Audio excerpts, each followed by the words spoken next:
ॐ भूर्भुवः स्वः तत्सवितुर्वरेण्यं भर्गो देवस्य धीमहि धियो यो नः प्रचोदयात्।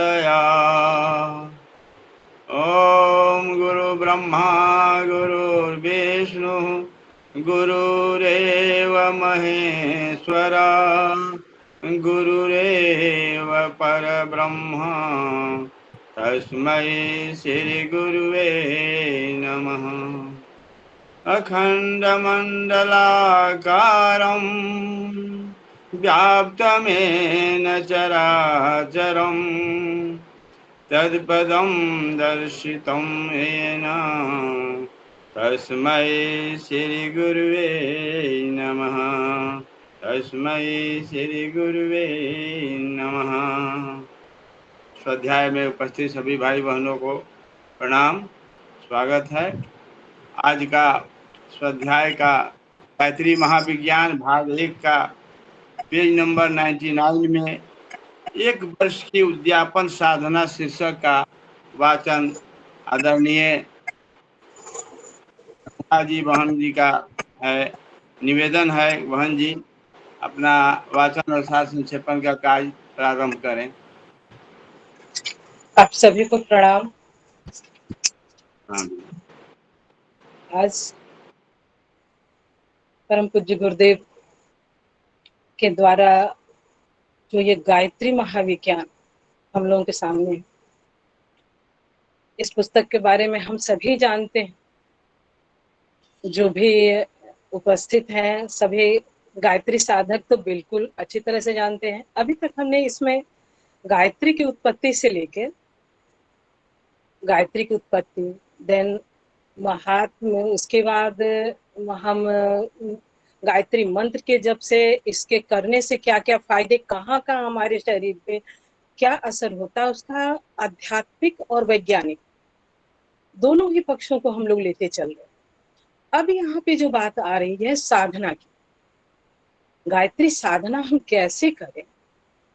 पिछले जो विषय थे, जो टॉपिक्स थे, उसमें गायत्री की साधना कैसे करनी चाहिए, क्या फायदा है, 9 दुर्गाओं की साधना कैसे हो, सधवाओं के लिए, विधवाओं के लिए, बच्चों के लिए गुरुदेव ने मतलब मानव जाति के हर कैटेगरी के लिए साधना दे दिया।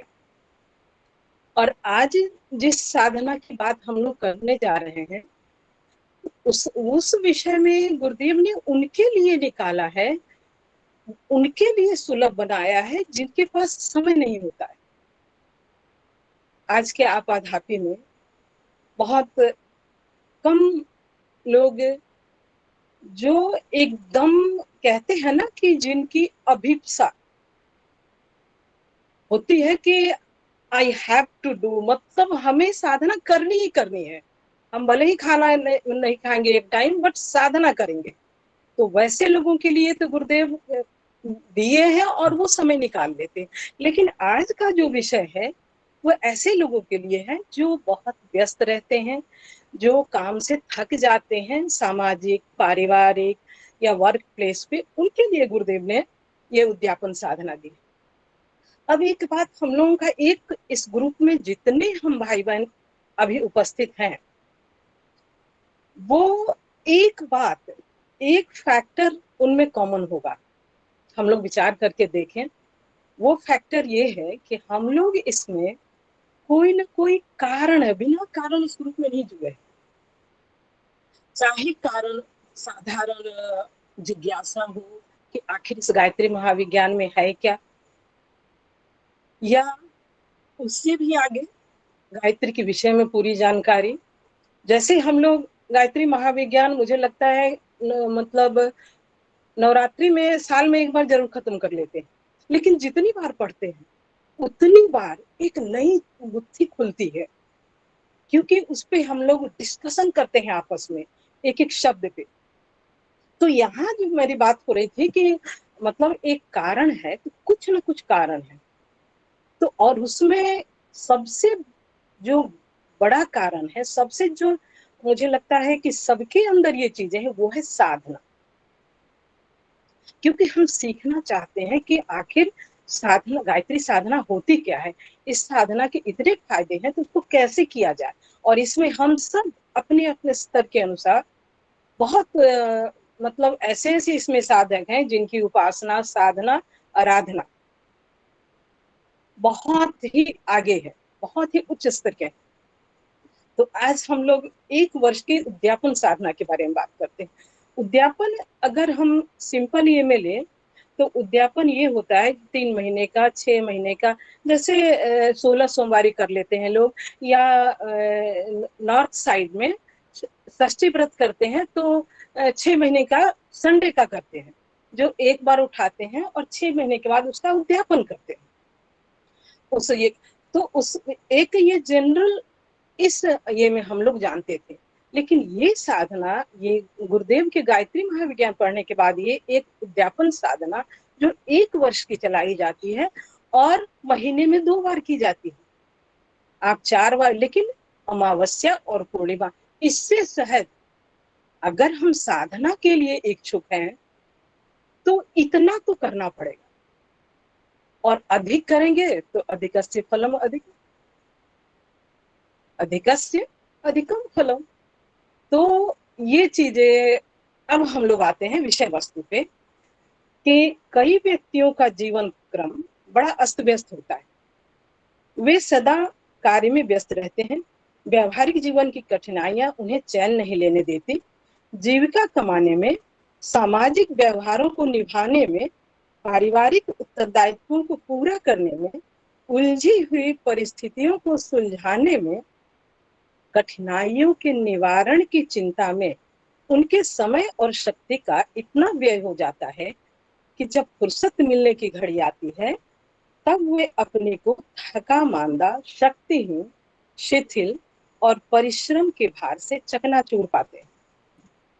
उस समय उनकी एक ही इच्छा होती है कि उन्हें चुपचाप पड़े रहने दिया जाए, कोई उन्हें छेड़े नहीं, ताकि वे सुस्ता कर अपनी थकान उतार सके। कई व्यक्तियों का शरीर एवं मस्तिष्क अल्प शक्ति वाला होता है।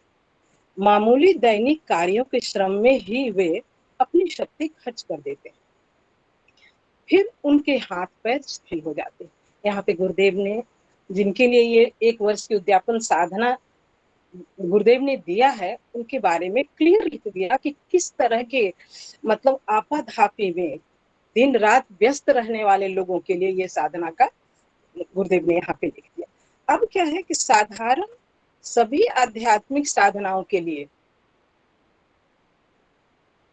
और विशेषकर गायत्री साधना के लिए, अब यहाँ पे 1 साल की भी साधना है, ये उद्यापन साधना 1 साल की जो है, इसमें भी एक साधना का कुछ कॉमन फैक्टर होता है, मतलब जो जरूरी ही जरूरी है। जैसे हमारी जिंदगी के लिए अन्न, जल, वायु जरूरी है, वैसे साधना जीवन को उसके लिए जरूरी गुरुदेव देते हैं। क्या दे रखे हैं? साधना के लिए उत्साहित मन। अगर मन उत्साहित नहीं है तो साधना में मन नहीं लगता। जिसका मन उत्साहित नहीं है, ये विषय निरस लगती है लोगों को। शुरुआत में आप किसी से साधना कराने जाइए तो, या अच्छी किताबें पढ़ने के दीजिए, बोलेंगे 2 मिनट पढ़ते हैं तो नींद आ जाती है, साधना में मन नहीं लगता है ना। तो शक्ति संपन्न शरीर की तो इसमें क्या है कि उत्साहित मन और शक्ति संपन्न शरीर की आवश्यकता होती है, ताकि स्थिरता, दृढ़ता, एकाग्रता, शांति के साथ मन साधना में लगे। मन साधन, अगर शरीर हमारा अस्वस्थ है तो मन नहीं लगता, क्योंकि बार बार जहाँ पीड़ा है, जहाँ परेशानी है, वहीं हमारा मन जाता है। और ये पिछले ये में हम लोग पढ़ चुके हैं, जो साधकों के लिए गुरुदेव ने 33 नियम दिए हैं, उसमें 10वां नियम में एकाग्रचित मन शांत की चर्चा पिछले ये में कर चुके हैं। 69 to 72 पेज पे अगर हम फिर देख सकते हैं तो हमें साधना में एकाग्रता, मन के शांत होने के लिए पूरे उसमें एक एक चीज पे गुरुदेव ने वर्णन किया है, तो उसको हम लोग देख सकते हैं। तो इस स्थिति में की गई साधनाएं सफल होती है। तो चाहे हम 1 घंटे की साधना करें, चाहे हम 2 मिनट की साधना करें, लेकिन ये स्थिति आनी चाहिए। एक एक गायत्री मंत्र अगर हम बोलते हैं तो हम गायत्री मंत्र बोलते हैं, ठीक है। गायत्री मंत्र के जो 24 अक्षर हैं, हमें वो आगे दूसरे पार्ट में ये होगा गायत्री स्मृति में, हमें कम से कम कुछ नहीं तो संडे को एक बार उसको पढ़ना जरूर चाहिए। क्योंकि गायत्री मंत्र में जो सन्निहित जो गूढ़ रहस्य है, वो एक गायत्री साधक के अंदर होना चाहिए।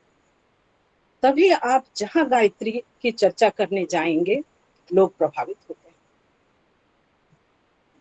लोग अनायास आपकी ओर खींचे चले आएंगे। तो यहाँ पे परंतु कितने लोग हैं जो ऐसे को उपलब्ध, गुरुदेव कहते हैं कि शांत चित्त, स्वस्थ शरीर, एकाग्र चित्त, शांत मन, तो ये कितने लोग कर पाते हैं। और स्थिर और व्यवस्थित चित्त किसी प्रकार के साधना में जुट जाए, उससे वैसा परिणाम नहीं निकल पाता जैसा निकलना चाहिए।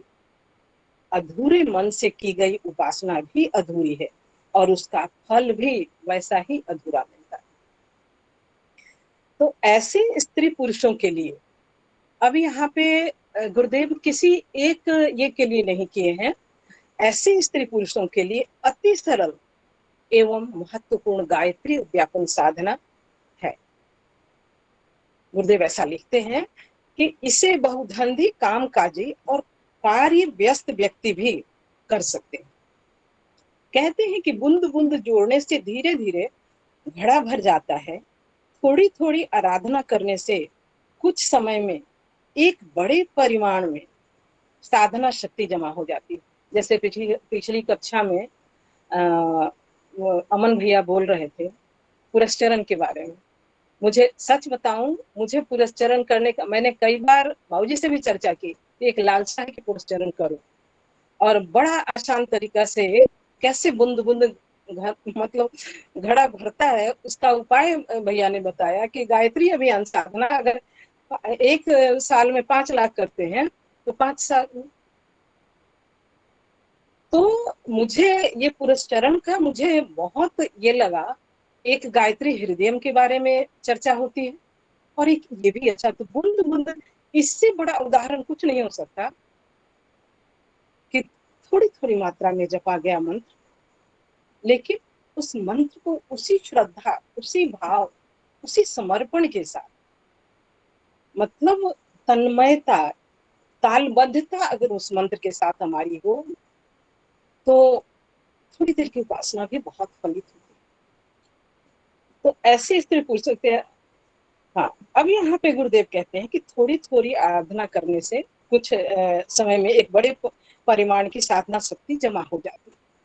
अब यहाँ पे साधना हमें कैसे करनी है, जो बहुत ही व्यस्त है उसमें हमें अपना कैसे समय निकालना है, उसका एक एक चीज गुरुदेव यहाँ बताते हैं। प्रति मास अमावस्या और पूर्णिमा से 2 दिन उद्यापन की साधना करनी पड़ती है। यहाँ पे महीने में 2 दिन का समय निकालने के लिए गुरुदेव कहते हैं। अमावस्या और पूर्णिमा, पर डे की भी बात नहीं कर रहे, 2 दिन की कर रहे हैं। मतलब सोचिए महाकाल कितने दयालु हैं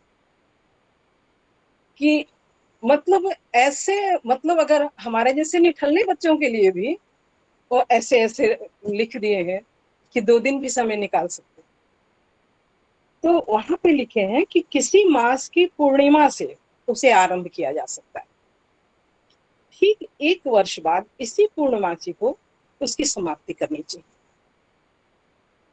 प्रति अमावस्या और पूर्णिमा को निम्न कार्यक्रम होना चाहिए और इन नियमों का पालन करना चाहिए। अब हमें कैसे साधना करनी है उस पर हम लोग चलते हैं।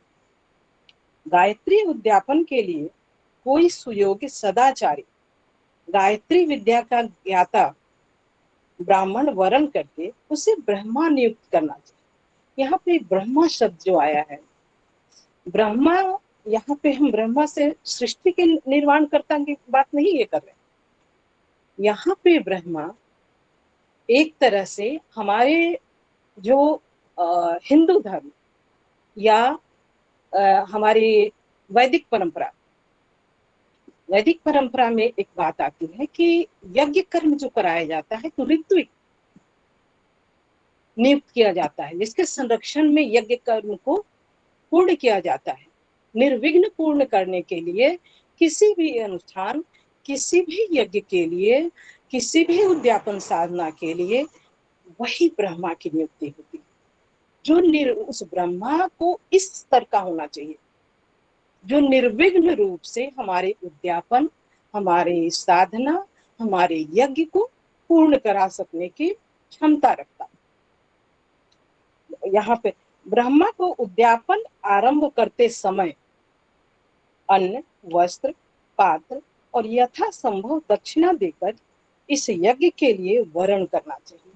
अब हमें क्या है, जिसको हम इतना ऊंचा दर्जा देते हैं, सिर्फ इस ध्येय से ना कि ये हमारे उद्यापन करवाने वाले ब्रह्मा, उनके लिए हमारे हृदय में भी, हमारे मन में भी उसी तरह का भाव होना चाहिए जिस स्थान पे उनको हमने स्थापित किया। एक तरह से ये माने कि हमारे उद्यापन, हमारे जो अनुष्ठान है या हमारा जो यज्ञ है उसके रचयिता है, क्योंकि वो हमको उस पूर्णता तक ले जाने के लिए उनको हमने वर्ण किया है, जिनकी पात्रता देख के हमने वर्ण किया है, उस योग्य ब्रह्मा को हमने वर्ण किया है। तो उसके लिए हम जब ईश्वर की पूजा करते हैं तो नैवेद्य, धूप, दीप, जो हमारे संध्या वंदन में होती है जरूरत, वो सारी चीजें, फूल, सब हम लोग ये करते हैं। वैसे ही हमें ब्रह्मा को भी अन्न, वस्त्र, पात्र, यथासंभव दक्षिणा देकर यज्ञ के लिए वरण करना चाहिए। प्रत्येक अमावस्या, तीसरा नंबर गुरुदेव लिखते हैं कि प्रत्येक अमावस्या व पूर्णमासी को साधक की तरह ब्रह्मा भी अपने निवास स्थान पर रहकर यजमान की सहायता के लिए उसकी सहायता के लिए उसी प्रकार की साधना करे। अब ये है कि जहाँ यजमान मान ले जहाँ हो, उनका प्रत्येक अमावस्या पूर्ण जो साधक जो ब्रह्मा है अपने निवास स्थान पे भी रहकर यजमान के लिए की सहायता के लिए उसी प्रकार की साधना करे जो उन्होंने इनको निर्दिष्ट किया है, उसी प्रकार की साधना उन्हें भी करनी। यजमान और ब्रह्मा को एक समान नियमों का पालन करना चाहिए, जिससे उभय पक्षीय साधनाएं मिलकर एक सर्वांग पूर्ण साधना प्रस्तुत होगी। एक यजमान कर रहा है, एक वो उभय पक्षीय साधना मिलकर एक सर्वांग पूर्ण साधना सर्वांग साधना प्रस्तुत। उस दिन ब्रह्मचर्य से रहना आवश्यक है। ब्रह्मचर्य एक साधारण शब्द में जो हम लोग लेते हैं काम वासना को, काम वासना हमें सिर्फ काम वासना, अगर हमें उस दिन किसी चीज की लालच हो गई, किसी चीज की लालसा हो गई, किसी से ईर्ष्या हो गई, किसी से द्वेष हो गई, किसी के प्रति अगर हम अनुष्ठान करें, ब्रह्मचर्य मतलब ब्रह्म को चरना मतलब ब्रह्म से सायुज्यता, जैसे वो सब में ईश्वर को देखे, उस दिन न गुस्सा आए, न हमें किसी सबसे एक मतलब हमारे हृदय में, हमारे भाव में, सब में अगर ईश्वर को नहीं देख सकते तो कम से कम प्रेम तो कर सकते हैं। लेकिन सब में ईश्वर है। अगर पर डे सुबह उठ के दोपहर शाम लोग कहते हैं कि कैसे देखे ब्रह्म को, लेकिन कैसे न देखे, साधना के पथ पे हैं तो हमें पुनरावृत्ति, बार बार अभ्यास से पुनः पुनः हम बार बार अभ्यास करें। अभ्यास और वैराग्य जो गीता में भी कहा गया है, योग वासिष्ठ बाबू जी क्लास ले रहे हैं, तो इस तरह की बातें जो हम नहीं कर पा रहे हैं, जहां हम अपने आप को असमर्थ पाते हैं, वहां हमें बार बार अभ्यास करना चाहिए। उस दिन ब्रह्मचर्य से रहना, तो उनके गुण, ईश्वरीय गुण हमारे अंदर जितना ज्यादा हो सके उस दिन रहे। उस दिन उपवास रखें, अपनी स्थिति और स्वास्थ्य को ध्यान में रखते हुए एक बार एक अन्न का आहार, फलाहार, दुग्धाहार, इनके मिश्रण के आधार पर उपवास किया जा सकता है। तपश्चर्या एवं प्रायश्चित प्रकरण में इस संबंध में विस्तृत बातें लिखी हुई है। ये 90 पेज पे है, जो 12 तरह के तपश्चर्याओं का जो है 80 पेज पे। ये फिर हम देख सकते हैं 12 तरह के तपश्चर्याओं में हम क्या क्या कर सकते हैं। वैसे तपश्चर्या 12 तक सुबह से शाम तक किया जा सकता है और करते हैं। आप सब जो अभियान साधना कर रहे हैं, जितने कर रहे हैं हम लोग, सब 12 प्रकार का तप करते हैं। इस पे चिंतन करके आप देख सकते हैं। यहाँ पे गुरुदेव छठे ये में लिखते हैं कि तपश्चर्या प्रकरण में बताई हुई तपश्चर्याओं में से जो अन्य नियम व्रत पालन किया जा सके उनका यथासंभव पालन करना चाहिए। नियम और व्रत दोनों में, नियम में है अगर उपवास रख रहे हैं 5 तरह के उसमें नियम है, वो भी उसमें गुरुदेव ने दे रखे हैं। आगे भी इसकी कक्षाएं 3rd पार्ट में भी होंगी। उस दिन पुरुषों को हजामत बनाना, स्त्रियों को सुसज्जित चोटी गूंथना वर्जित है। उस दिन अब 7वां नियम, उस दिन प्रातः काल नित्य कर्म से निवृत्त होकर स्वच्छता पूर्वक साधना के लिए बैठना चाहिए।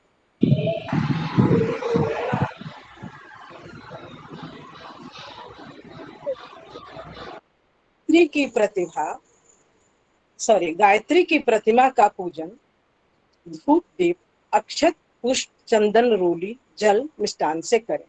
तदुपरांत यजमान उस उद्यापन के ब्रह्मा का ध्यान करके मन ही मन उन्हें प्रणाम करें और ब्रह्मा यजमान का ध्यान करते हुए उसे आशीर्वाद दें। इसके पश्चात गायत्री मंत्र का जप करें। जप के समय इस पुस्तक के आरंभ में दिए हुए गायत्री चित्र का ध्यान करता है। यहाँ एक भी लाइन ऐसी नहीं है, क्योंकि ये साधना का नियम बताया गया है। तो हमें इस जो मतलब टॉपिक है हमारा, अगर हम इस साधना को की शुरुआत करते हैं तो इतना तो करना पड़ेगा कि हर एक नियम को अक्षरशः ध्यान से पढ़ना होगा और करना होगा। इस मंत्र का जप करने के लिए 10 मालाएं फेरनी चाहिए। और क्या करना है, मिट्टी के एक पात्र में अग्नि रखकर उसमें घी में मिली हुई धूप डालते रहे।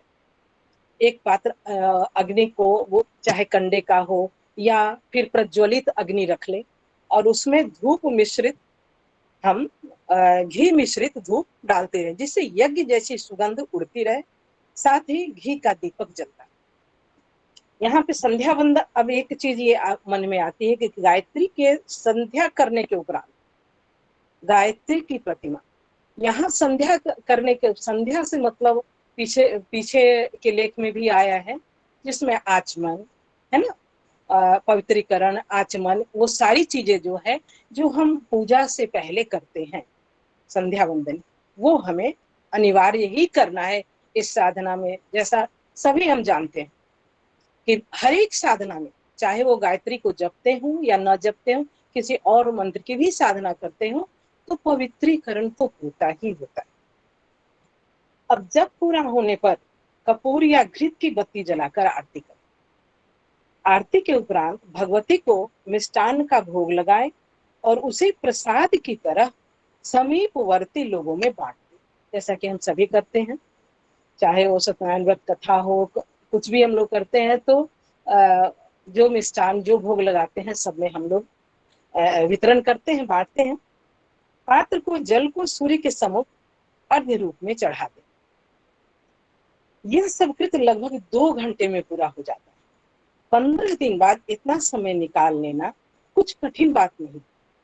जो अधिक कार्यव्यस्त व्यक्ति है, वे 2 घंटे तड़के उठकर सूर्योदय तक अपना कार्य समाप्त कर सकते हैं। संध्या को यदि समय मिल सके तो थोड़ा बहुत उस समय भी साधारण रीति से कर लेना चाहिए। संध्या पूजन आदि की आवश्यकता नहीं है। जिन ये व्यस्त लोगों के लिए है। मान लीजिए जो हम फिर आचमन करते हैं, आवाहन करते हैं, ये सब तो ऐसे दीप जला के भी सिंपल हम थोड़े से भी आराधना बैठ के साधना, थोड़ी सी भी उपासना कर सकते हैं, चाहे जिस रूप में करें। जितना मतलब उस समय हम थोड़ी देर बैठे, या अगर बैठने का मौका नहीं है तो काम करते चलते ईश्वर का मनन करे, चिंतन करे, नमन करे, आभार प्रकट करे। प्रातः और सायं का एक समय पूर्व निश्चित होना चाहिए, जिस पर यजमान और ब्रह्मा साथ साथ साधना कर सके। अब यहाँ पे लिखा गया है कि ऐसा नहीं है, ब्रह्मा जो हमने नियुक्त किया, जो यजमान ने नियुक्त किया, इन लोगों की साधना के समय एक होना चाहिए। सुबह करें, शाम में करें, जब भी करना हो तो दोनों एक समय में बैठे, चाहे कहीं भी। समय एक निश्चित होना चाहिए। यदि किसी बार बीमार, सूतक, आकस्मिक आकस्मिक कार्य आदि के कारण साधना न हो सके तो दूसरी बार दूना करके क्षतिपूर्ति कर लेनी चाहिए, या यजमान का कार्य ब्राह्मण एवं ब्रह्मा का कार्य यजमान पूरा कर सके। मतलब किसी भी अगर नहीं हो पा रहा है, कोई परेशानी आ गई, कोई आकस्मिक, तो या तो यजमान कर ले ब्रह्मा का भी, और ब्रह्मा कर ले यजमान का। अगर दोनों नहीं कर पाते हैं तो एक चीज है कि दूना करके उसको पूरा कर लिया जाए। प्रायश्चित स्वरूप भी करना पड़ता है, ये हम सभी जानते हैं कि अगर हमारे साधना में एक दिन हमने अगर 15 माला का अनुष्ठान लिया है, तो अगर हम 15 माला एक दिन नहीं कर पाते हैं तो नेक्स्ट डे अगर आपके पास नहीं है तो 30 माला नेक्स्ट डे का और आज का करके कम से कम प्रायश्चित स्वरूप एक माला भी जरूर करें। ये प्रायश्चित स्वरूप। तो इसमें यहाँ पे दिया गया, गुरुदेव लिखते हैं कि दूना करके क्षतिपूर्ति कर लेनी चाहिए। अमावस्या पूर्णमासी के अतिरिक्त भी गायत्री का जप चालू रखना चाहिए।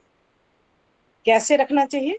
अधिक न बन पड़े तो स्नान के उपरांत या स्नान करते समय कम से कम 4 मंत्र ही मन अवश्य जप लेना चाहिए। अब इससे सुलभ क्या बात हो?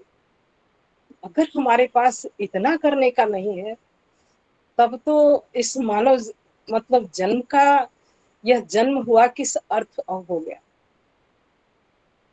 कि मतलब इतना तो हमें करें कितना, मतलब इतनी व्यस्तता वाले को के लिए भी गुरुदेव ये साधना लिखते हैं, जो 4 बार मंत्र के लिए भी उन्होंने कहा कि कम से कम 4 बार करें। उद्यापन पूरा होने पर उसी पूर्णमासी को, जिस पूर्णमासी को हमने शुरू किया, हम लोग अभियान साधना कर रहे हैं, जब से शुरू करते हैं उसी डेट पे हम लोग नेक्स्ट ईयर उसको पूरा करते हैं। या हम लोग एक साल के हम लोग वो करते थे। यहाँ पे अमन भैया भी थे, यहाँ एक ये उद्यापन साधना है, और वो साधना का नाम मैं भूल रही हूँ भैया। वो साधना जो हम लोग एक साल ये करते थे, जैसे पर डे 15 करते थे, और एकादशी के दिन, संडे के दिन 24 करते थे। फिर हम लोग 15-15 डेली ही ये करते गए। वो साधना एक साल की हम लोगों की थी यहाँ पे। तो उसमें भी हम लोग बसंत पंचमी के पर्व के दिन शायद शुरू किया था, और उसी दिन उसकी पूर्णाहुति थी। तो इसी तरह जिस पूर्णिमा को शुरू किया जाए उसी पूर्णिमा को गायत्री पूजन, हवन, जप, ब्राह्मण भोज कराना चाहिए। ब्राह्मणों को गायत्री संबंधी छोटी या बड़ी पुस्तकें और जो बन पड़े दक्षिणा में देना चाहिए। गायत्री पूजन के लिए अपनी सामर्थ्य अनुसार सोना, चांदी या तांबे की गायत्री प्रतिमा बनवानी चाहिए। प्रतिमा, वस्त्र, पात्र तथा दक्षिणा देकर ब्रह्मा की विदाई करनी चाहिए। हम जिस दिन यज्ञ शुरू हुआ उस दिन भी उन्हें दान, पैसे का हो या भोजन, वस्त्र यथासाध्य और पूर्ण श्रद्धा से देने की बात कही गई। उसी श्रद्धा के साथ पूर्णाहुति के दिन भी हम ब्रह्मा को दें।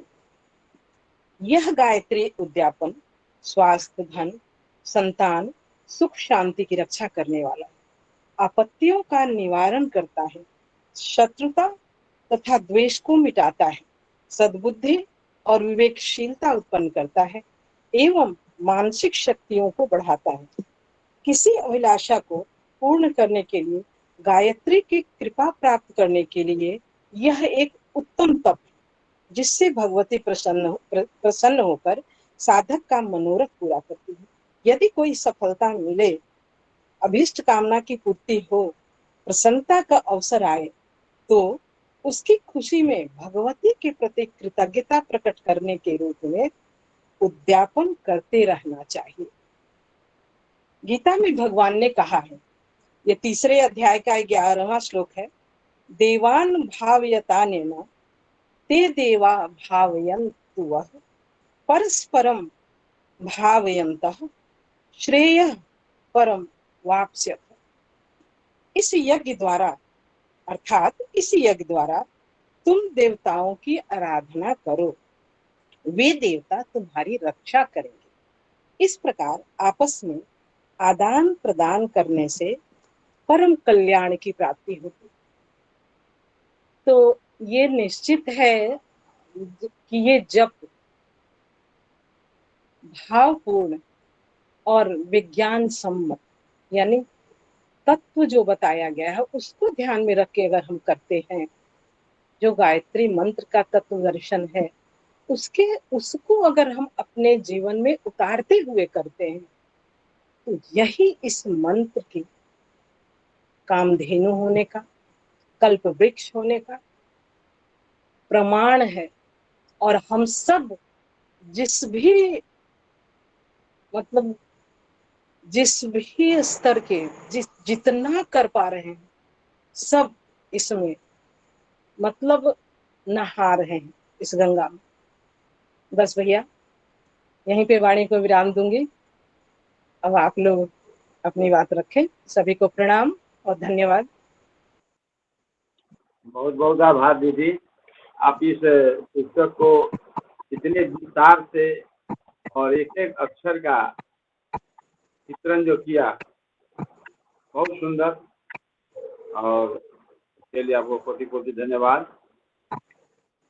और ये शीर्षक गुरु जी न्यूनतम ऐसे व्यक्ति के लिए उपाय बताए हैं गायत्री साधना का कि जिसके पास कुछ समय नहीं है, 24 घंटे व्यस्त रहता है, उसे बात करने की फुर्सत नहीं मिलती है, अगर भी दिल में उसको थोड़ा सा भी कहीं न कहीं से क्षण मात्र भी अगर साधना की प्रवृत्ति किसी संघर्ष से, किसी साथी से, किसी तरह से अगर उसके दिल में आ गया, तो उसके लिए गुरु जी ने उपाय बताया है। बड़ा हम तो कहते हैं गुरु जी का जो पढ़ने के बाद पता लगता है, गुरु जी का बोले गुरु जी हमको किताब में खोजो, हमारा विचार हमारे किताब में देखो, हमारा दर्शन हमारे पुस्तकों में करो। तो ये पढ़ने से उनका दर्शन होता है कि गुरु जी कहाँ तक कितना न्यूनतम में बिंदु पर है। अगर कुछ नहीं होता है तो स्नान करते रहो, जप लो। इतना भी मैंने सहूलियत और इतना साधारण गुरु जी बता रहे हैं, धन्य है। तो हम अब चाहेंगे कि ये स्वाध्याय में सम्मिलित और बंधु भाई बहनों से निवेदन है कि इस टॉपिक पर अपना मंतव्य, अपनी विचार, अपनी शंका समाधान करने का प्रयास करें। अगर अभी कोई 100 रघुराज भैया का है तो रघुराज भैया अपना माइक अनम्यूट करके बात रखें। जी भाई साहब, सभी को प्रणाम। बहुत अच्छा विषय, लेकिन हमें एक मुश्किल इसमें समझ में आ रही है, उसका निवारण बताया जाए। ब्रह्मा की नियुक्ति, उसका चयन और फिर नियुक्त करना, फिर उससे पूरा कोऑर्डिनेशन समय का कि जब जिस समय हम बैठे हैं उसी समय वो भी, तो ये आज के समय में थोड़ा सा लग रहा है कि कैसे किया जाए, थोड़ा सा मार्गदर्शन बस। ठीक है, तो जी भैया, मुझे समझ में आ रहे हैं और जो गुरुदेव ने स्पष्ट इसमें लिख दिया है कि भैया ब्रह्मा की नियुक्ति जो आप कह रहे हैं उसमें पहले ही लाइन में दे दिया कि सुयोग सदाचारी, ठीक है, और गायत्री विद्या का ज्ञाता, क्योंकि हम गायत्री उपासना करने जा रहे हैं तो उसका ज्ञाता तो होना ही चाहिए। तो और ये ब्रह्मा शब्द, मेन कंफ्यूजन यहाँ आती है कि ब्रह्मा की नियुक्ति, ब्रह्मा शब्द से हम सृष्टि के रचयिता ब्रह्मा की बात समझ लेते हैं, लेकिन यहाँ पे जो हमारे हिंदू धर्म वैदिक परंपराओं में जो यज्ञ की परंपरा है उसमें आप ऋत्विक शब्द सुने होंगे, नियुक्ति की जाती है जिसके मार्गदर्शन में जो यज्ञ कार्य संपन्न करवाते हैं। तो वो ऋत्विक को ही अगर हम किसी अनुष्ठान या कोई उद्यापन साधना, किसी भी साधना को एक साथ लेके चलते हैं तो उन्हें हम उनके मार्गदर्शन में, उनके ही बताए विधा के रूप में, उनके ही अनुसार, ये विधा गुरुदेव की है, लेकिन समय निर्धारण हम आपस में बैठ के वो करते हैं यजमान और ब्रह्मा। लेकिन वहां पे जो ब्रह्मा शब्द है वो वही है, क्योंकि हमारी उद्यापन को पूरा पूरा महत्व उन्हीं ब्रह्मा को मान के करना है। वो मेरे साथ हैं, जो कहा गया है कि आधा यहाँ आधा वहां मिलके समग्रता की जो बात की गई है वो बातें यहाँ ब्रह्मा की नियुक्ति से है। किसी भी साधना के लिए एक संरक्षक गुरु की आवश्यकता, इसलिए वहां पे यहाँ पे पहली लाइन में ही सुयोग्य सदाचारी और गायत्री विद्या का ज्ञाता कह दिया गया है, क्योंकि अगर वो हमें जानेंगे तो वो हमें इससे उत्पन्न त्रुटियों को जो होती है साधना में पहले ही आगाह करेंगे कि इस तरह से नहीं होना चाहिए। हालांकि गुरुदेव ने सारी चीजें क्लियर कर दी हैं, वो ब्रह्मा भी इस चीज को फॉलो करेंगे और यजमान भी। जी भैया, मुझे तो यही समझ में आया है। अब आगे अमन भैया या जो भी भाई लोग हैं या बहनें। भैया रघुराज भैया, दीदी आपका धन्यवाद दीदी, सही है। बस वही मुझे समझ में तो आ रहा है लेकिन थोड़ा सा मुश्किल लग रहा है और कुछ नहीं। जी या लेकिन अगर 15 दिन में 2 है और ये आप जो जिस ब्राह्मण को नियुक्त कर रहे हैं उससे कह सकते हैं कि हम पूर्णमासी और के दिन या तो सुबह कर ले या शाम कर ले, समय हम निर्धारित कर सकते हैं। आपको कोऑर्डिनेशन में इसमें दिक्कत आ रही है ना? नहीं, नियुक्ति, जिसकी नियुक्ति करनी है वो, बस और कुछ नहीं। ये तो छानना पड़ेगा आपको। अगर जी कहने का मतलब है, आप, हमको लगता है, हमको जो समझ में आ रहा है, ब्रह्मा शब्द सुनकर आप ब्राह्मण समझ रहे हैं। नहीं, साधक, ये तो समझ में आ रहा है, गायत्री का उच्च साधक की से अर्थ मिल रहा है इसका। कोई अगर साधक है, अगर कोई आदमी यजमान इस तरह का प्रस्ताव रखा है तो साधक भी अपनी बात को अपने इस तरह की सेवा भाव से ही, यजमान का सहयोग करने के भाव से करेंगे ही करेंगे, तभी वो उस पद को स्वीकार कर रहे हैं, तभी वो स्वीकार कर। सबसे बहुत नियुक्ति सब कर, नियुक्ति कोई बहुत बड़ी बात नहीं है। ये बात सही है कि जो साधना करना चाह रहे हैं वो गायत्री के ही ज्ञाता होंगे, जानकार होंगे और गायत्री के ही साधक होंगे। तो जब गायत्री के साधक होंगे तो निश्चित रूप से यजमान का सहयोग करेंगे और साथ साथ साधना करेंगे। हमको जैसे समझ आया। बाकी गोकुल भैया का निवेदन है कि आदरणीय गोकुल भैया इसमें मार्गदर्शन करें।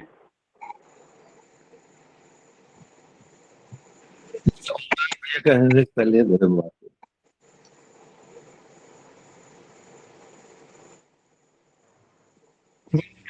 कहना जा रहे थे जी भैया का हैंड रेज है। भैया प्रणाम, सभी को प्रणाम। मेरा कहना यही था कि दीदी ने जो सारी चीजें बता दी रघुराज भैया का, हमको लगता है कि ये है प्रश्न कि किसको जो ऐसा ब्रह्मा हम कहाँ से खोजें। तो हाँ, मेरे समझ से यही लग रहा है कि नियुक्ति कैसे करें, किसको करें। यदि ऐसा सदाचारी और जो भी गुण जो है दीदी ने बताया, तो हमको यही है कि जैसे अमन भैया जैसे गोकुल भैया जैसे ब्रह्मा इसी में है, तो ऐसे लोगों को ही नियुक्त करके जो है सफलता मिल सकती है। बाकी बाहर यदि अड़ोस पड़ोस में खोजेंगे तो संभव नहीं है। तो ब्रह्मा की जी नियुक्ति ऐसे ही जो समय से बैठेंगे, समय से सारा काम करेंगे, आपकी सारी समस्या का समाधान यहीं से संभव है, बाकी जगह तो हमको नहीं लग रहा है। मेरे समझ से यही उनका प्रश्न था भैया का, रघुराज भैया का। जी भाई साहब, यही था। Thank you. महीने में 2 दिन की बात है। भैया इसी में जी मैं एक बात गोकुल जी भाई साहब बात को रखे उससे पहले इसी में मैं भैया की बात में जोड़ रहा था। देखिए हम लोग सामूहिक साधना कर रहे हैं, रोज 4-5 मिनट में बैठते हैं, सब लोग निश्चित टाइम से बैठते हैं। तो यहाँ तो देखिए बहुत सारे हमारे इसमें कम से कम 20-25 साधक बैठते हैं, बहुत सारे वरिष्ठ स्तर के साधक हैं, है ना। तो बहुत सारे ब्रह्मा की भूमिका में तो पहले से ही है। तो इसलिए हम लोग जब ये कर रहे हैं तो इसमें देखिए एक बात जो ये आई है कि जब ब्रह्मा साधना करता है तो कोई ब्रह्मा और साथ में जो साधक है दोनों लोग मिलकर साधना करते हैं, तो कहीं कोई साधना में थोड़ा सा मान लीजिए किसी भी पक्ष से कमी रह रही है तो उभय पक्षीय बनकर वो पूरी कंप्लीट हो जाती है, एक रेजोनेंस बन जाता है। तो हम लोग सब अलग अलग मिलके, तो इसमें ये भी वैज्ञानिकता सिद्ध हो रही है कि यहाँ दो लोगों को मिलकर गुरुदेव ने कहा भले ही अलग अलग स्थान पे हों, लेकिन उनकी फ्रीक्वेंसी जब मैच करती है तो एक प्रवाह जो है वातावरण में पूर्ण प्रवाह बनता है।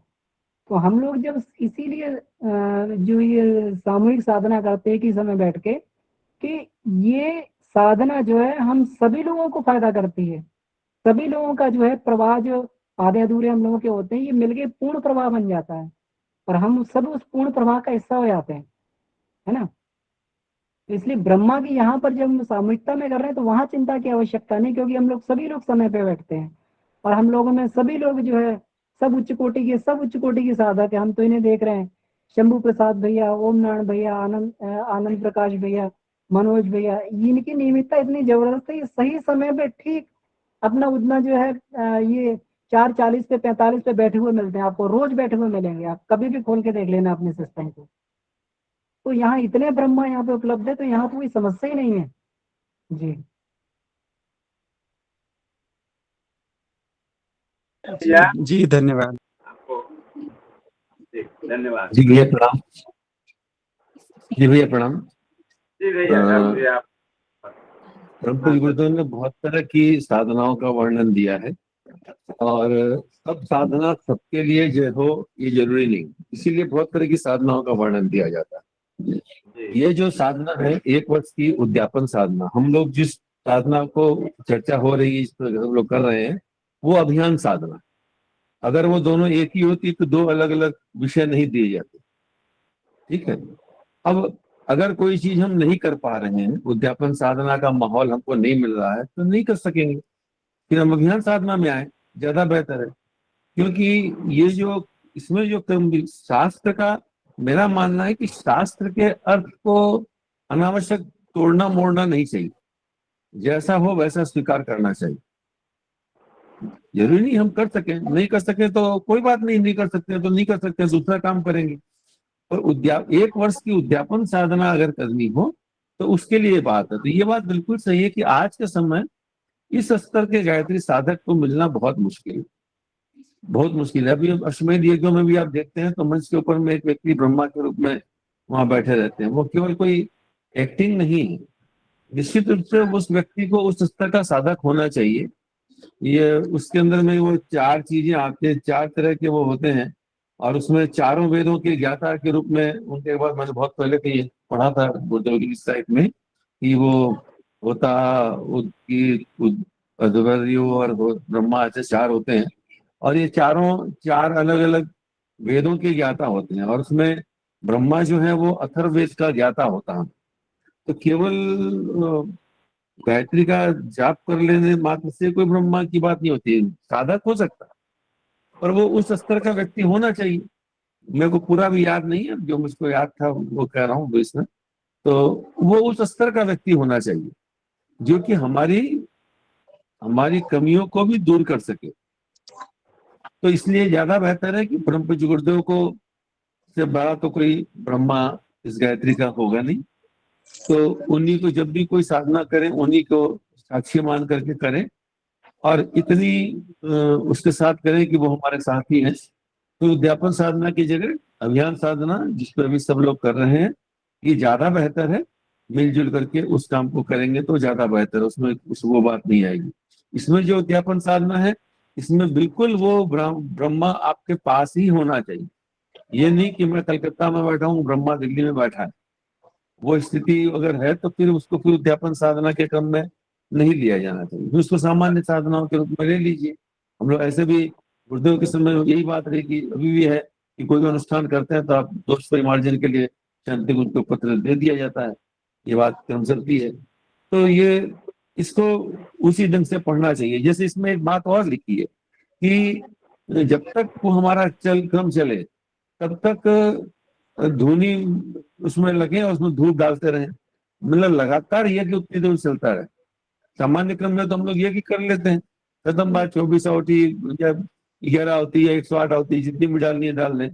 पर वो कह रहे हैं कि जब आपका अपनी जगह चलता रहेगा और एक मिट्टी के पात्र में अग्नि रख करके घी मिली हुई धूप उसमें डालते रहे, और डालते रहे मतलब 2 घंटे तक, जब तक वो क्रम, तब तक वो काम चलता रहे, साथ में घृत का दीपक जलता रहे। तो मेरी मान्यता यह है कि अगर हम इसको नहीं कर सकते हैं तो हमने जान लिया, कोई बात नहीं, जान लिया, हमारे लिए नहीं है। अभियान साधना हमारे लिए ज्यादा सुटेबल है, उसमें हम लोग सब शामिल हो सकते हैं, जैसा अभी अमन भैया ने बताया कि उसका लाभ उस तरीके से हम ले सकते हैं। जी भैया प्रणाम। जी भैया बहुत बहुत धन्यवाद, बहुत गहराई से इस पर आपका मार्गदर्शन हुआ, इसके लिए। अब शकुंतला दीदी का हैंड रेज है, दीदी आप अपना बात रखिए। सभी भैया दीदी को प्रणाम। भैया मेरा प्रश्न ये है कि थोड़ा हम जो आपको बता रहे हैं उस पर देखिए हम सही कह रहे हैं या गलत। भैया हम 2018 में हमने चंद्रायण साधना किया था, घर पे किया, 2 बार आवल की खड़न किए, 1 बार घर पे किए। तो हमारे घर के पीछे प्रज्ञा मंडल चलता है, तो साधना जब पूरा हुआ, पूर्णाहुति हुआ, तो हम वहाँ पर मंदिर में गए बुलाने के लिए कि हमारा जो है पूर्णाहुति करा दीजिए। तो वो लोग कहे कि आप उनके पास जाइए, फिर उनके पास गए तो कहे उनके पास जाइए, तो हमको लोग आगे पीछे ऐसे करते रहे। तो मेरा मन बड़ा दुखी हुआ भैया, फिर हम वहाँ से वापस आए और जैसे ही रास्ते में थे भैया तो मेरे अंदर ये भाव आया कि हम लोगों को क्यों बुलाए, सबसे बड़ा ब्रह्मा तो हमारे गुरुदेव हैं और हमारी पूर्णाहुति गुरुदेव ही कराएंगे। तो भैया हम घर पर आए और अलग से व्यास पीठ लगाए, ब्रह्म दंड रखे, गुरुदेव का कर्मकांड रखे और हमने भाव किया कि गुरुदेव बैठ के करा रहे हैं। और भैया हमने जो है 1200 आहुति डालनी थी, हमने जो है कि लावा और गिन गिन करके हमने रख दिया और हम लोग पति और हमारे सारे बच्चे लोग बैठ कर के भैया हम लोग पूरा लावा हम लोग डालते गए, आहुति पूरा हो गया भैया। तब से हम जो है आज तक अभी तक जो भी हम अनुष्ठान करते हैं, हम गुरु को ही ब्रह्मा मान करके उन्हीं के संरक्षण में करते हैं। और पूर्णाहुति जब करते हैं भैया तो इसी तरह हम गिन करके और हम कर लेते हैं। तो हमको लगता है कि गुरुदेव ही हमारे ब्रह्मा है, गुरु ही गायत्री है, गुरु ही सविता है, गुरु ही सब कुछ वही है, सब कुछ करने वाले, पूजा लेने वाले भी वही, पूजा कराने वाले भी वही, सब कुछ वही भैया। तो हम कर देते हैं तो वही, कहीं हम कोई गलती तो नहीं कर रहे भैया। ठीक है दीदी, आपके शंका का समाधान अमन भैया इस पर कुछ बताएंगे, अमन भैया का भी। जी जी दीदी बिल्कुल सही करते हैं आप। गुरुदेव ने देखिए जिस समय पुस्तक लिखी थी उस समय ये व्यवस्था रही होगी, क्योंकि बहुत पहले की बात है और ये पुस्तक तो गुरुदेव ने बहुत पहले, लेकिन बाद में तो हम लोग गुरुदेव को ही ब्रह्मा मानते आए। हर एक कार्य में यज्ञ भी करते हैं तो जब हम लोग गुरु ईश वंदना करते हैं तो गुरुदेव को ही ब्रह्मा मानकर, प्रतिष्ठित मान के तब यज्ञ प्रारंभ करते हैं। तो हमारे बिल्कुल सही है, हमारे ब्रह्मा गुरुदेव ही हैं, तो हम लोग गुरुदेव को ही अपना ये मानकर ये करते हैं। तो और अभी भी बहनों का अनुष्ठान चलता है तो बहनें बुलाती हैं कि दीदी आइए आप पूर्णाहुति करा दीजिए या हमारा कलश स्थापित कर दीजिए। लेकिन भैया वहाँ पर भी हम जाते तो बैठते हैं तो ये रहता है कि खाली मेरा शरीर बैठा है, वहाँ पर स्वयं गुरुदेव बैठे हैं। दीदी भैया ध्यान में यही रहता कि वहाँ पर हम नहीं, गुरुदेव हमारे बैठे हैं भैया, और वही करा है। हम लोग गुरुदेव के ही हम लोग जो है उन्हीं के प्रतिनिधि हैं, प्रतिनिधि मात्र हैं, बाकी तो सब गुरुदेव। क्योंकि हम लोगों में जैसे गोकुल जी भाई साहब बता रहे थे कि वो जो है ब्रह्मा जो तुमसे अथर्ववेद का ज्ञाता हो, तो हमने तो इतना कोई ज्ञाता नहीं है, तो हम लोगों की सामर्थ्य भी नहीं, लेकिन हमारे गुरुदेव तो हैं, तो इसलिए जो है हम लोग उन्हीं के प्रतिनिधि बनकर ये काम करें और करते रहते हैं और करते भी हैं। और ये सफल भी होते हैं केवल इसीलिए क्योंकि उन्हीं का प्रतिनिधित्व है और सामर्थ्य और शक्ति उन्हीं उससे मिलती है। नहीं तो ये बहुत ही जटिल ये विज्ञान है, जटिल विद्या है। इसका ये सामान्य विद्या नहीं जिसको हम इतना आसान समझते हैं, हम वो करते हैं। मीना हाँ दीदी भैया, तो कुछ कहना चाह रही थी दीदी जी। भैया जी भैया भैया, अभी सभी को जो है प्रणाम। आपको एक नई दृष्टि भी आ रही थी इसमें कि गुरुदेव तो हैं ही ब्रह्मा, लेकिन ऐसा भी तो हो सकता है कि जैसे अमन भैया ने इतना बड़ा ग्रुप चलाया, तो गुरुदेव हम जैसे साधकों से ये आशा करते हो कि जो लोग कोई साधना नहीं कर रहे, कम से कम एक व्यक्ति को लेकर हम उन्हें ये साधना कराएं। जो अभी इससे नहीं जुड़े हैं तो छोटे छोटे प्रयास किए जा सकते हैं इस तरीके से कि आवश्यकता हो उन्हें जोड़ें और उनके साथ बैठें। और इसी प्रकार मार्गदर्शन तो गुरुदेव का ही है, और हम लोग मदद कर सकते हैं, किसी एक की भी कर सकते हैं इस प्रकार उनके साथ उनकी साधना में जुड़कर। बस इतना ही कहना चाहूँगी। ये भी इस परिप्रेक्ष्य में मुझे बात सही लग रही है। क्यों सही लग रही है? क्योंकि गुरुदेव ने कहा है, देखिए गायत्री उद्यापन के लिए कोई सुयोग्य सदाचारी है ना, सुयोग्य सदाचारी गायत्री विद्या का ज्ञाता ब्राह्मण वर्ण करके उसे ब्रह्मा नियुक्त करना चाहिए। तो ठीक है, तो हम लोग गुरुदेव की बताई परंपरा अनुसार कुछ तो गायत्री के ज्ञाता हैं ही हम लोग, है ना। और उसके बाद में सुयोग्य सदाचारी तो हम लोग अब सब लोग जानते हैं कि कितने क्या हम लोग किस हिसाब से हम लोग का आचरण है, तो कैसे, तो ये उस हिसाब से हम लोग इस चीज को निर्धारित करते हैं।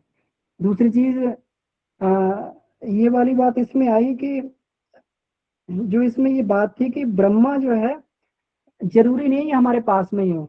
अब इसमें गुरुदेव ने साफ साफ कहा कि प्रत्येक अमावस्या पूर्णमासी को साधक की तरह ब्रह्मा भी अपने निवास स्थान पर रहकर, अब वो निवास स्थान कहीं पे भी हो सकता है। अब मान लीजिए हम यहाँ बैठे हैं तो वो ब्रह्मा हमारा अमेरिका में भी बैठ सकता है ना, वो अपने निवास स्थान पर बैठ के करे। क्योंकि ये जो होता है, जो ये कॉस्मिक रेज होती हैं सब, ये स्पीड ऑफ लाइट से चलती है। देवता सब कालजयी होते हैं, सब प्रकाश के ये होते हैं, तो सब ये प्रकाश की गति से सब कुछ चलता है। तो वहाँ टाइम का तो डिस्टेंस का तो वो शून्य हो जाता है। तो कोई कहीं पे भी बैठा हो, सिर्फ हमारे विचार उस समय अगर एक मिल रहे हैं एक सेम फ्रीक्वेंसी पे, तो हमारी बात बन जाती है। क्योंकि हम लोग फोन भी करते हैं, तो हम लोग यहाँ से फोन करते हैं, हमारा फोन यूएस में मिल जाता है क्योंकि सेम फ्रीक्वेंसी है।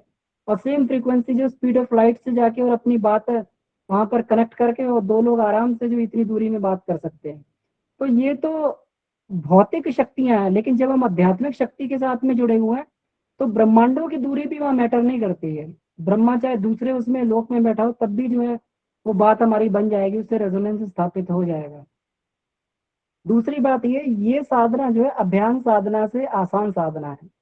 अभियान साधना टफ साधना है क्योंकि उसमें साधक को 15 माला का नित्य जप करना है अभियान साधना में, या फिर 10 माला प्रतिदिन में और 24 माला का जो है एकादशी में।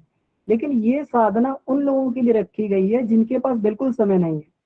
तो उनके लिए मास में केवल 2 दिन, अमावस्या वाले दिन और पूर्णमासी वाले दिन, केवल 10-10 माला का जप का ये विधान रखा है।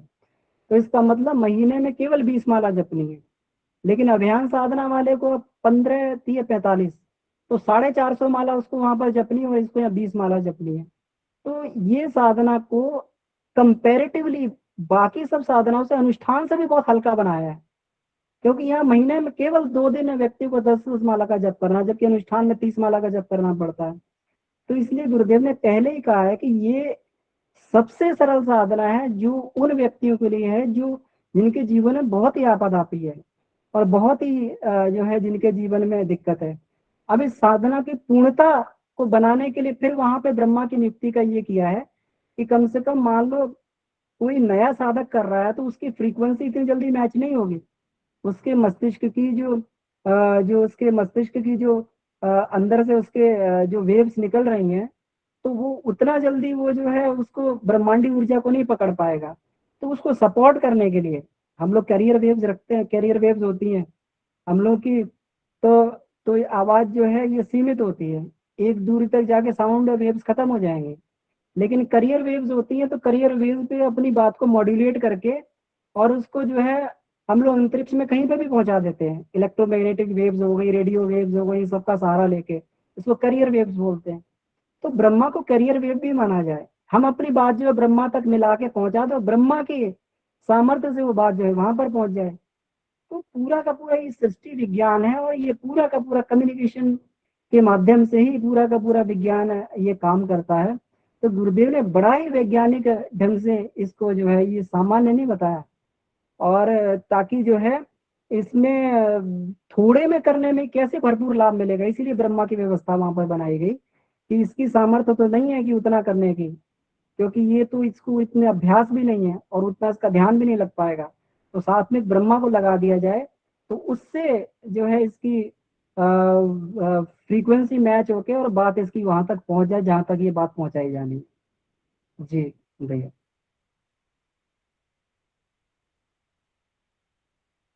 जी भैया, बहुत अच्छा आपने उसको उसकी प्रस्तुति की। और ये बात बहुत सही है कि अगर हम इसको देखें कि जब गुरुदेव ने गायत्री महाविज्ञान लिखा था तो उस समय की स्थितियां कैसी थी। लोग गायत्री मंत्र जप ही नहीं करते थे, गायत्री जप ही नहीं करते थे लोग। तो वैसे स्थिति के अंदर में लोगों को गायत्री के साथ जोड़ने का एक बहुत अच्छा साधन रहा होगा। और पूर्व काल के अंदर में ऐसा होता भी था कि लोग स्वयं नहीं करते थे तो किसी को उपयुक्त पात्र को वहां व्यक्ति को के माध्यम से करवा लिया करते थे जब को। और आज के युग में वैसे लोग भी नहीं है, और अब तो सब लोग इस स्थिति में भी आ गए। तो आज के युग में अभियान साधना बहुत अच्छा है, क्योंकि अब वैसी आवश्यकता आज के युग में नहीं है। दीदी ने जो भी एक बात कही कि हम लोग भी ब्रह्मा, तो वो बात बिल्कुल सही। हम लोग दीदी कही थी, बहुत अच्छा एक एग्जाम्पल दिमाग में आया कि जैसे मान लीजिए कि हमारे पास में कोई व्यक्ति बीमार हो जाता है, हम तो डॉक्टर नहीं है, लेकिन अपने अनुभव से उसको हम कुछ बात बता देते हैं। दवाइयां होती हैं तो दवाइयां दे भी देते हैं, और कुछ उपाय भी बता देते हैं, और उसके कई बार लाभ भी हो जाते हैं। पर डॉक्टर तो हम नहीं है, डॉक्टर तो डॉक्टर की जगह डॉक्टर है। तो लोगों को गायत्री साधना से जोड़ना तो हमारा धर्म है, वो तो हमको करना ही चाहिए। इसमें कोई दो राय नहीं कि हमको करना ही चाहिए। हाँ, ये बात जरूर है कि हम उसको उसने धर्म के रूप में माने। हम अपने आप को ये ना माने कि हम उसके ब्रह्मा हो गए, उस सारी चीज से बचे रहें। और ये तो हमारा धर्म है करना। एक बात कहते हैं कि जिसको सांप का डंक का उतारने का मंत्र आता हो, वो अगर न करे तो उसका मंत्र भी बेकार हो जाता है।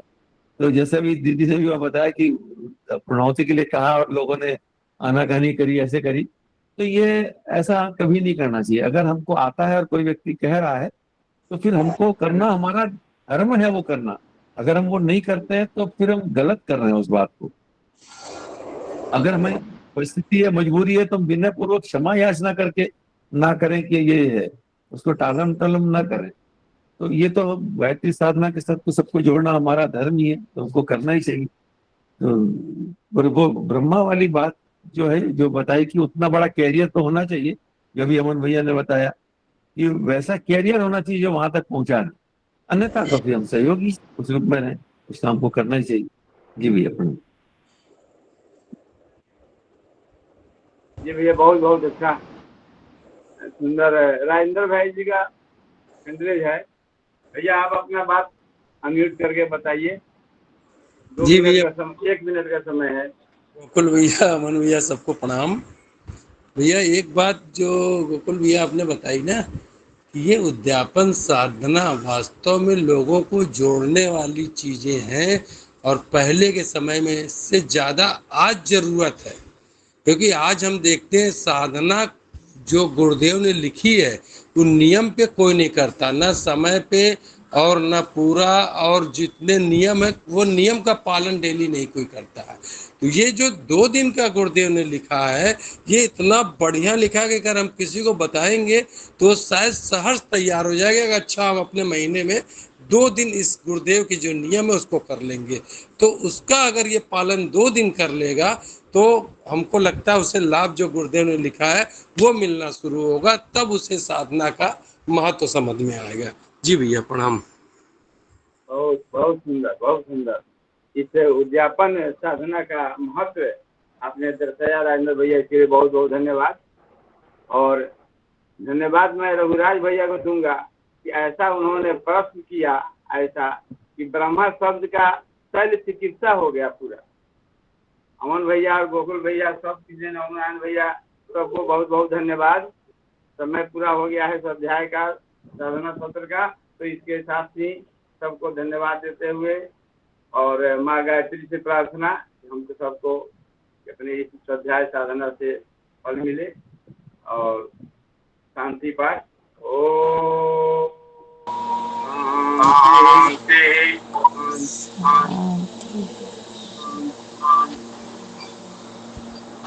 भैया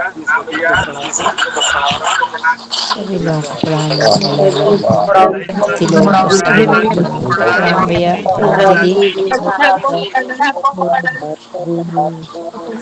सभी भाई बहनों को प्रणाम, सभी भाई बहनों को सभी भाई बहनों को